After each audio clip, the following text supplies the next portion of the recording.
topic is mindful parenting, and I wanted to start out with the opposite, which kind of points to what it means, mindless. Webster says mindless means inattentive and heedless. To mind means to pay close attention to, which I thought was interesting because we use that word in an interactive way. We think about, we want our children to mind us, and we mind our children. So when we mind our children, we're really paying attention to them carefully, and when they mind us, they're paying attention to us carefully. So first we want to have, to be mindful parents, we need as the adult people to have a mindful presence with our kids. So that means putting down your electronic devices, number one. It means managing your own emotions and taking time outs for yourself as you need to. Because to be mindful, we cannot be overwrought, overtired, overhungry, any of those things. You've made the first step. You've realized that you could use some help parenting. You're trying to improve yourself, and you've made your children a priority. That is a great first step. But be consistent as a team. Mother, father, significant other, babysitter, grandparents. If you have 9 no's followed by 1 yes, you've wasted 9 no's. Pearl 2, don't let your child's behavior change your mind. If they whine or throw a fit and you give in, you've just rewarded them for inappropriate behavior. It's okay to change your mind. Just don't let them know it was their behavior that changed your mind. Maybe you were a little quick, a little harsh. If they act respectfully, go on about their business. You realized you were a little quick, a little harsh, then go back to them and say, hey, because you acted responsibly, respectfully, I've rethought it and I changed my mind. You're still in control. Pearl number 3, don't label your children victim and villain. You come upon a conflict, whether it's an argument over a toy and you find one child crying and the other child has the toy, you can't assume that the victim is the one that's in the right. Not only that, you are rewarding the victim for being a victim. You're teaching them to be a victim, and you don't want them to be a victim.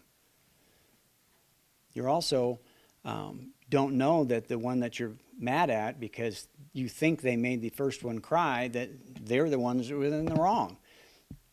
They could just be sticking up for themselves, which is a good trait. So my advice would be, if there's a conflict, like which channel on the TV or a toy, then nobody gets to watch the TV. Nobody gets that toy. You take it away from both of them. Then you can reintroduce that in a positive fashion. They'll learn to cooperate, and you're not putting one of your children over the other. Pearl number 4, you're going to make mistakes.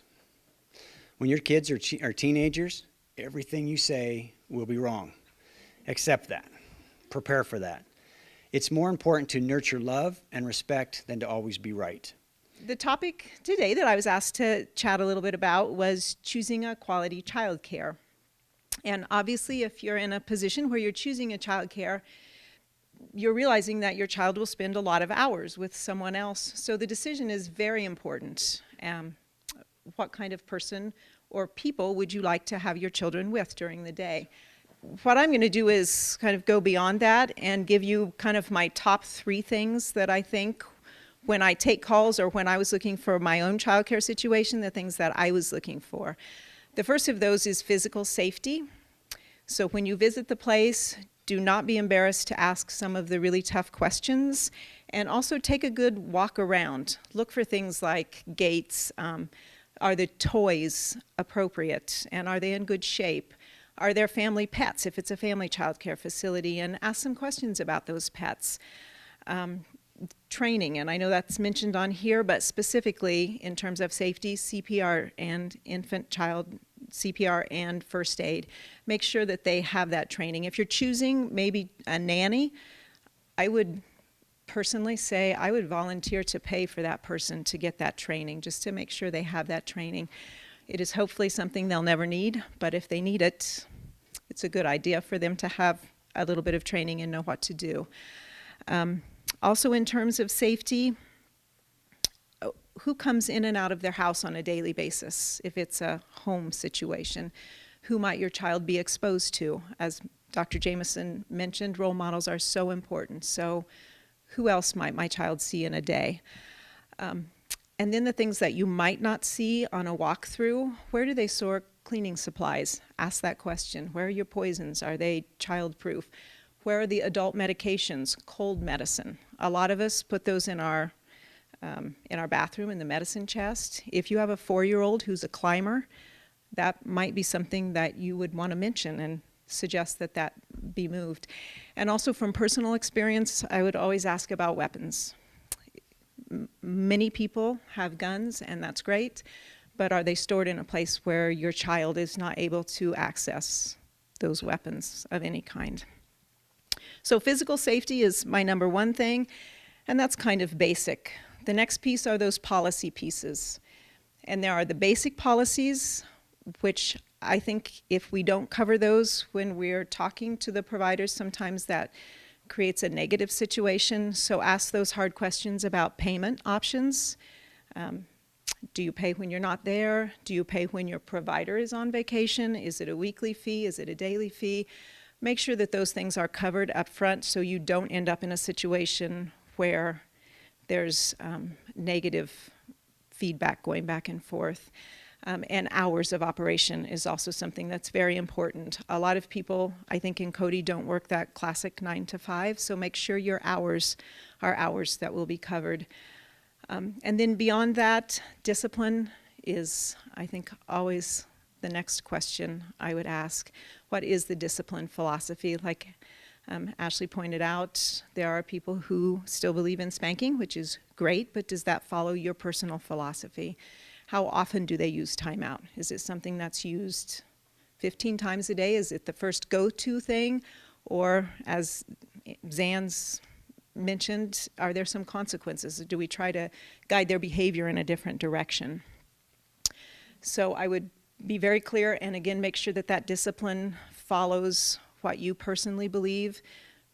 Otherwise, your child will be getting some mixed messages between what happens during the day and what happens in the evening with you. And then also, in terms of policy, what is the daily schedule? If you are people who don't believe in a lot of TV, make sure that you're choosing a facility or a provider who also believes that children should be outside or believes that children should be doing this with their time. And with that, a lot of times you have preschool options or enrichment options. But I would ask all those questions and make sure that we're all on the same page when we get to policy. And then the third thing, which is one you don't see on a lot of websites, is personality.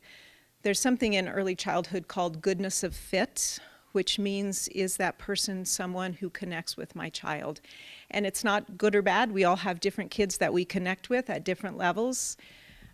But when we're interviewing, talking, I would certainly be looking at that person's personality and just thinking, is this a personality that fits with my child's personality?